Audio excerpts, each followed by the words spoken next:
Já, við höfum verið svona aðeins að ræða umhverfismál og orkumál hérna undanfarið út af ákvörðunum sem að umhverfis- og orkumálaráðherra hefur tekið varðandi vindmyllugarða í Garpsdal og svo ákvörðunum það að þrýsta í gegn Hvammsvirkjun svo að dómstólar hafa komist að þeirri niðurstöðu að það hefði ekki verið farið eftir lögum, þetta flókimál þarna, þetta tengist vatnasviði sem ekki var rannsakað nægilega, þetta þurfti að gera samkvæmt Evrópureglum. En þetta með að sami ráðherrann sé að vasast í orkumálum og umhverfismálum, þetta hefur lengi verið umdeilt og okkur langar aðeins að ræða þetta mál núna og þess vegna fengum við hingað Júlíu Sónnes sem fyrsti umhverfisráðherrann. Já, takk fyrir. Blessaður, velkomin. Herðu, þegar það var ákveðið að hafa þetta ráðuneyti. Þetta var í ríkisstjórn Steingríms Hermannssonar þegar borgaraflokkurinn gekk inn. Já, heldur betur. Já. Var þetta eitthvað tíma rætt að þetta geti verið í sama ráðuneytinu? Sko við rættum þetta oft ég og Steingrímur og það bar ofta á góma í þeirri löngu umræðu sem fór fram áður en ráðuneyti var nú til. En ég held að við höfum verið mjög sammála um það að orkumála og iðnaðarráðherra mætti undir engum kringumstæðum vera líka umhverfisráðherra. Þar takast á stálinn inn og það er hlutverk umhverfisráðherrans að gagnrýna hugmyndir iðnaðar- og orkumálaráðherrans og passa upp á að hann fari ekki fram úr sér. Svo það er afleitt að þetta sé sami maðurinn og ég benti á þá staðarind að það væri best að þeir væri ekki eins og í sama flokki. Því að ef þeir eru í sama flokki, þá er alltaf hægt að beita flokksaga og kannski verður minna úr gagnrýni umhverfisráðherrans á einhverjar kyndugar hugmyndir iðnaðar- og orkumálaráðherra. Og þá leistu á það að það væri umhverfissjónarmiðin sem yrðu að lúta í lægra haldi oftast. Já, því miður þá vill hann nú verða svo og ég leit á að hlutverk og bakgrunnur umhverfisráðherrans væri sá að standa vörð um umhverfið og passa upp á að menn færi ekki fram úr sér í einhverjum hugmyndum þróun og annað þess háttar. Já. Hérna, af hverju var þetta ráðuneyti búið til í ríkisstjórninni þessum að... Það var nú búið að reyna að koma... Tengdist það þér, valdið þú þetta ráðuneyti? Já, nei, það má kannski segja að það tengdist mér óbeint en það var margbúið að reyna að koma á umhverfisráðuneyti. Það var þegar byrjað á því í tíð ríkisstjórn Geirs Hallgrímssonar á 8. áratugnum en það rann alltaf út í sandinn og það eiginlega reyndu allir ráðherrar að koma á umhverfisráðuneyti en þegar þessi skrýtna staða kom upp þegar stjórnin sprakk í beinni útsendingu haustið 88 þá vildi engin ráðherra gefa eftir sitt ráðuneyti þegar við áttum að koma inn í ríkisstjórnina og þá kom upp þessi hugmynd að bara drífa í gegn að stofna umhverfisráðuneyti og mér hugnaðist það mjög vel því að ég hef alltaf haft mikinn áhuga á umhverfismálum frá því að ég var bara smástrákur í sveit. En þegar þetta byrjaði, var þetta litið á þetta sem svona auka ráðuneyti, fannstu fyrir því að? Jú, menn reynda að halda því á lofti sérstaklega stjórnarandstaðan í sínum löngu ræðum. En svo þegar, þetta var nú eiginlega keyrt í gegn með tvennum lögum. Þannig að fyrst voru bara lögin að breyta stjórnarráðinu, bara upptalninguna og heiti ráðuneytana, sem einföld breyting. En stóra frumvarpið var að flytja verkefni frá öðrum ráðuneytum inn í þetta nýja ráðuneyti og þar var það allt vitlaust og enginn vildi missa neitt og nema Svavar Gestsson, hann var eiginlega jákvæðastur að losa menntamálaráðuneytið við alls konar verkefni sem sátu þar inni eins og að stjórna Geysi og gosum þar meðal annars. Þannig að fyrst hefur ráðuneytið bara verið samtíningur á því sem verkefni sem maður lá fyrir. Þannig að það hefur tekið eitthvað tíma að móta raunverulega umhverfisráðuneytið, eða hvað? Já, það var ekkert gert í 1, 2, 3, það tók einhver ár og svo komu ný verkefni sem aldrei höfðu verið prófuð hér fyrir. Það var til dæmis þetta meta umhverfisáhrif stórframkvæmda og skila sko skýrslum hver þau væru og nota sko niðurstöður slíks mats til þess að bæta sko hönnunina og sko hagræða verkefninu þannig að ylli minni umhverfisáhrifum. Og þetta var eiginlega fyrsta stóra verkefni sem fór í gang meðan ég var ráðherra og var kannski undanfarið þess lögi voru reyndar ekki sett fyrir inn í tíð Eiðs Guðnasonar sem tók við af mér.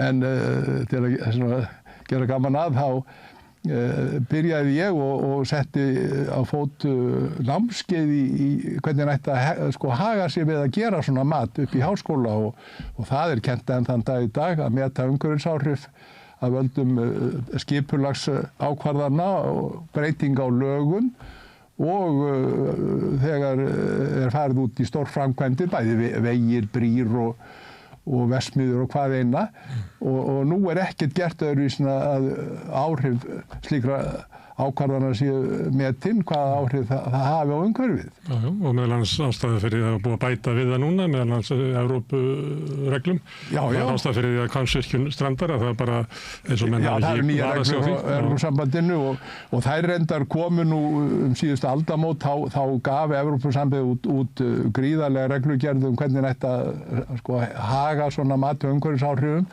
og það tók svolítinn tíma að innleiða þær reglur hér heima en það hafðist nú að lokum. En í aðdragandinn að því að þetta ráðuneyti búið til má rekja alveg til ríkisstjórnar Geirs Hallgrímssonar sem er 74-78 og ráðuneyti búið til hérna 88-89. Já.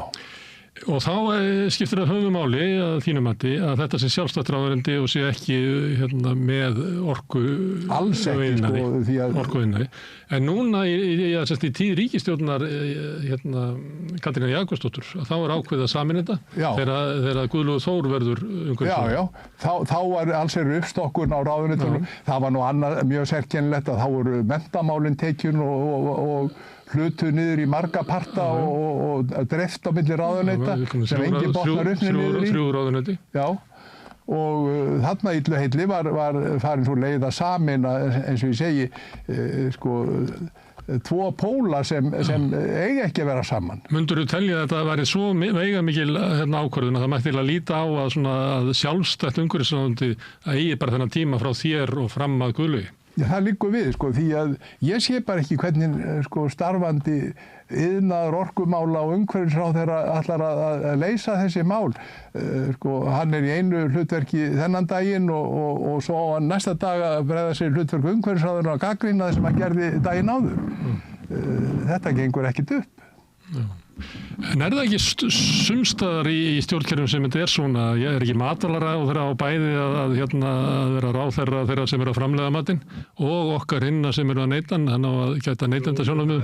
Jú, mikil ósköp, það eru víða árekstrar. Já, en kannski ekki jafn veigamiklir og þessir eða hvað. Nei, enda þetta er svo augljóst í sambandi við umhverfismálin að umhverfisráðherra sem einmitt að gagnrýna sko, þá sem að fara fram með einhverja framkvæmdir eða breyta, hvað ég var að segja, skipulagi þjóðarinnar, að það verður einhver að vera sem rannsakar áhrif þess á umhverfið og passar upp og þau verði ekki of mikil. Og það sem sko, ég lærði í þessu þegar ég var að setja mig inn í þessar reglur sem eru samfara að meta áhrif á umhverfi af völdum alls konar framkvæmda og líka lagasetninga. Að oftast sko, þegar svona mat á slíkum áhrifum framkvæmd, þá skilar það af sér sko, betri hugmyndu, þannig að það bætir til dæmis hönnun á verksmiðjum og það bætir kannski lagasetninguna. Það hægt að sko, taka tillit til sko, áhrifana sem verða á umhverfið og koma inn mótvægisaðgerðum strax inn í lögin.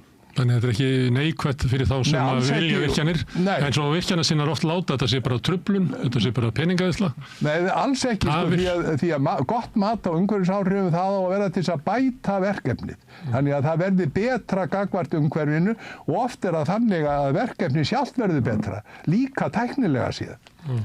Ég hef oft séð þá niðurstöðu að mat á umhverfisáhrifum leiðir einfaldlega til betri hönnunar mannvirkja og frágangi framleiðslukerfa. Já. En þú horfir tilbaka yfir þessi 35 ár frá því að ráðuneytið var stofnað. Finnst þér að vera góður árangur á þessu? Á sumum sviðum. Ég er mjög ánægður með þessar hugmyndir að vera með þjóðgarða og vernda landið með þeim hætti. En sumt hefur látið danka og sérstaklega, þegar ég var í þessu þá fór ég að setja mig inn í hvernig staða mála væri bæði í holræsamálum og sorphirðumálum og komst að því að þar var allt í steik. Þannig að við vorum aftarlega á merinni og mátti helst líka okkur við svona vanþróðu lönd í Austur-Evrópu að þessu leyti.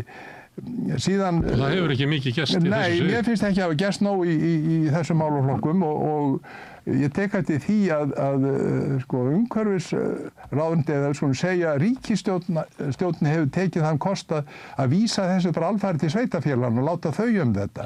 En sveitarfélagin hafa misjafna hagsmuni. Þau eru lítil og stór og það er ekki nokkur leið að fá þau til að vera með samstillt átak í svona efnum.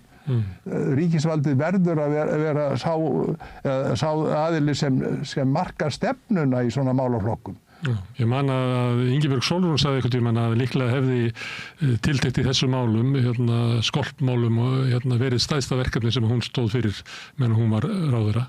En líka það verkefni sem hún fengið minnsta þakkir fyrir. Það er bara ekki boðið upp á eitt klapp. Já, ég er sammála því að það var enginn sem hafði áhugað í heyranettum sorpmál og skolp og síður. Vildi ekkert þau mál vita. Nei, þannig að það er kannski eðlilegt að það sé þá hlutverki ríkisins að ýta því í gegn því að bæði eru sveitarfélög veik og það er kannski ekki þetta er ekki mál sem að kjósendur eru að þrýsta á. Nei, en það er til dæmis bara gott dæmi eins og í sorphirðunni að við urðum meira sorp á Íslandi heldur nokkur önnur Norður-Evrópuþjóð. Það er nánast hætt að urða sorp í öllum nágrannalöndum okkar. En við urðum hér yfir 200.000 tonn á ári þetta samfélag okkar. Og hefur við hugmyndir að nýta það ekki með því metanframleiðslu? Já, það er nú bara þannig að það er alveg sama hvernig maður horfir á þetta að 15-20% af heildarsorpmagninu, það er ekkert hægt að gera við það.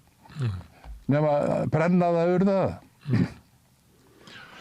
Herðu, ég tók eftir því að þú varst að skrifa svona gegn vindmyllum, ég veit ekki hvort þú setja á mótið þeim eða varst með svona einhverjar varúðarorð. Það virðist vera og við höfum svolítið rætt um það það eru umsóknir vindmyllugarða. Það er tvöfalt ekki orkuna sem verður framleitt heldur, það er eitthvað önnur mæleininga. Ég held að 20-30 svona verkefni sem að bíða. Og nú er búið að hleypa einu í gegn Garpsdal og erfitt kannski að neita þá öðrum að því að fordæmið er komið. Já, mér finnst þetta stefna að vera mjög óheillavænleg þróun og ég er mjög hræddur þegar það er opnuð svona glufa vegna þess að það er eins og þú segir, það eru alveg ótrúlega margir lukkurittara sem bíða hér á hliðarlínunni og ætla sér að fá leyfi til að setja vindmyllugarða og græða mikið. Þannig að ég bara hræddur að hér stefni bara í svona ástand villta vestusins í þessum málum. Þetta verði jafnvel verra en laxeldið. Af hverju? Hvað er það sem er hættulegt við vindmyllur? Það er náttúrulega, bæðir það að þetta er náttúrulega ekki fallegt að fara að hrúa vindmyllum hérna út alla koppagrundir. Við eigum fallegt land og svo er spurningin, þurfum við á þessu afli að halda? Við höfum gríðarlegt vatnsafl í landinu og við nýtum það ekki nærri nógu vel. Við gætum fengið, mér skilst að það sé auðvelt að fá 20% meira afl út úr raforkukerfinu, þar sé vatnsaflskerfinu, með betri vatnsmiðlunum. Og það hafa nú verið mikil andstaða gegn þeim, sérstaklega ef það eru upp á hálendi að setja vatnsmiðlanir þar. Þá er það að tala um að grafa einhverja skurða á milli einhverja? Já, en það er ekki saman hvernig þetta er gert, Það er hægt að gera þetta, þannig að þetta falli vel inn í náttúruna. En ég segi bara að mér finnst það æskilegri lausn heldur en að fara að hrúa upp vindmyllum. En svo er líka annað verra að vindmyllur rafmagn það orkar dálítið tvímælis, menn hugsa ekkert út í allt ferli frá hvað ég má segja, fæðingu vindmyllunnar til dauða. Og þá vaknaðu spurningar, þetta svona umhverfisvænt eins og menn vilja vera að láta? Er það að tala bara framleiðsluna á vélinni? Það nota mikið að sjaldgæfum jarðefnum í til dæmis vindmylluspaðana, því að ef ekki þá bara tætast þeir upp í rokinu og svo er að leggja veg. Svo er að leggja vegi og það er að steypa gríðarlegar undirstöður undir þessar stóru vindmyllur og skulum segja að þær eru fjarlægðar eftir einhver ár, þá situr eftir steypulungur í náttúrunni og það bara alveg hrúa af þeim út um allt. Þannig að ég vil miklu frekar reyna bara að halda áfram með vatnsaflsvirkjanirnar hérna og reyna að fá meira út úr vatnsaflskerfinu. Ég held að við getum það vel. Og svo er annað að það er engin ástæða fyrir okkur að halda það að við eigum að koma móts við allar óskir að hinga geti bara allir komið til að fá grænt rafmagn og það sé bara einhver skylda okkar að láta þeim í raforku. Ef einhver dettur í hug að reisa hér gagnaver, þá bara þá er orðið orkuskortur. Já, mér finnst þetta bara alveg fráleitt og það er oft verið að telja manni trúum að við einir getum framleitt raforku, það er að segja græna raforku, vatnsaflsorku og jarðvarmaorku. Almáttugur, við erum bara langt fyrir aftan kommu í þessu samhengi á heimsvísu. Vatnsafls rafmagn sem hægt verið að framleiða í Asíu og Suður-Ameríku dæmis, þetta er mörgum stærðagráðum meira en það sem við framleiðum. Ertu þá að svara því sem stundum er sagt að við ættum að virkja og þó að við værum að virkja fyrir álver, að þá væri við raunverulega að hindra það yrði reist álver sem væri kerið á kolaorku ykkur starf annars. Já, almáttugur, síðast þegar ég gáði að þá erum við, held ég, í 20. sæti sem vatnsaflsvirkjunarland. Menn sé að Bólivía er með virkja miklu meira rafmagn með vatnsafleldur en við gerum. Og þar eru alveg endalausir virkjunarkostir út allt í Suður-Ameríku. Þannig við eigum ekki að ganga og fágæta náttúru okkar. Ekkert endilega, ég sé enga þörf fyrir það. Og svo við björgum ekkert heiminu með því að eyðileggja allar ára á Íslandi. Til þess að koma einhverjum gagnaverum hingað sem annars getur bara verið í Bólivíu. Já, þess vegna.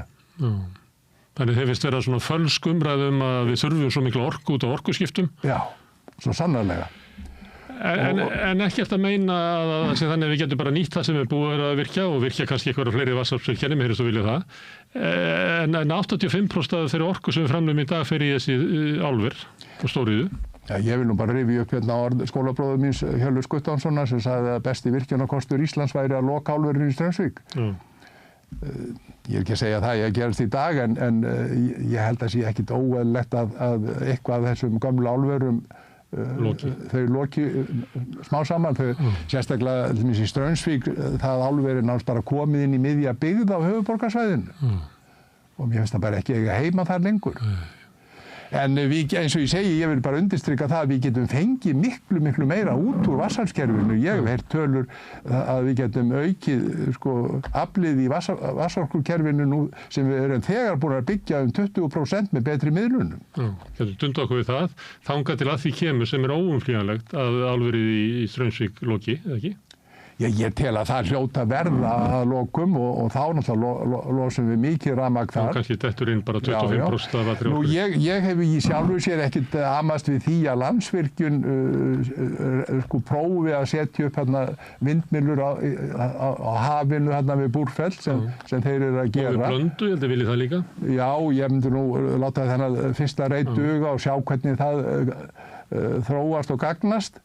En að hleypa einhverjum lukkuritturum hér inn á þennan markað finnst mér algjörlega fráleitt. Finnst þér það að vera svona atriði sem mætti skoða í þessu, hvort að við værum með þessu að leyfa lukkurittur svo segir sem er mikið til erlendir í fjárfestar allra þjóða kvikindi sem er að sækja hér leyfi til þess að vera með vindmyllugarða, að þarna séum við raunverulega svona eiginlega einkavæða raforkukerfið sem hefur verið í ágætis höndum hins opinbera. Það er svo sannarlega og ég óttast verulega að þetta geti leitt af sér hækkun á raforkuverði til almennings í landinu ef við farið inn á þessa braut. Og svo annað að... Það leiði til svona markaðsvæðingu sem endanum við getum lent í svipari stöðu og íbúar Kaliforníu og fleira og náttúrulega Evrópu sem var nú bara eftir innrásinni í Úkraínu sem að Evrópubúar lentu bara í stórkostlegum vandræðum út af markaðsvæðingu raforkunnar. Einmitt, heldur betur. Og ég held að við erum vön því að búa hér í landi þar sem orkan er ódýr og það er alveg svakalegt ef allt í einu bara sitjum uppi hér að orkuverð hefur fjórfaldast í verði og ég er ekki vissum að fólk verði almennilega ánægt með það. Nei, hún Hallar Hrund hefur svolítið verið að ræða þetta. Já. En svo er eitt líka annað í þessu að vindaflið er þannig að það er þó ekki nema, það er ekki virkt nema kannski 36% á árinu. Og það þýðir að ef þú ætlar að fara að fæða einhverja verksmiðjur með þessu rafmagni, þá verður að hafa varaafl. Og ég hef heyrt þessa talsmenn fyrir einkaaðila sem ætla að byggja vindorkuver, að þeir nánast bara segja að Landsvirkjun bara verði að útvega þetta varaafl sem þurfið og sumir tala að það þurfi að vera til varaafl fyrir hvert einasta vindorkuver upp á 90% af því afli sem vindorkuverið framleiðir og Landsvirkjun svarar alltaf því til að þeir hafi ekkert afgangsafl og geta ekkert skaffað svona og þá segja bara hinni að bara ríki verður bara að sjá þetta. Já, ég held að þeir vísi bara til svona eins og samkynnislaga að staða Landsvirkjun og orkumarkaðs er svo sterk að þeir verði að verða víkjandi framleiðandi. Já, nákvæmlega og þess vegna held ég eins og ég segja að þetta stefni bara hraðbyr inn í að verða eins og í villta vesturinn í gamla daga. En af hverju er ekki svona þroskar umræða þetta eins og það kom mér á óvart þegar ég sá þetta leyfi veitt á Garðstað. Mér fannst þetta vera bara eins og þetta væri varla byrjuð umræðan? Nei, og mér finnst það vanti umræðum þetta og Alþingi, ríkisstjórnin hlýtur að verða að marka einhverja stefnu í þessum málum. Hvað vilja þið? Hvernig ætlar að haga orkustefnu til framtíðar? Og með án vindorku. Þannig að mér finnst við bara að ana áfram. Þetta er nákvæmlega eins og með laxeldi finnst mér. Þetta stefnir alveg í sama farveg.